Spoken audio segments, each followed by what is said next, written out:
ne kadar çetin de olsa bilmeliydik. Şuşa ayın 8'inde ermənilərin əlindədir.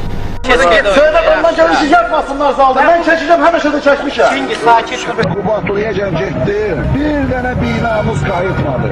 Ay.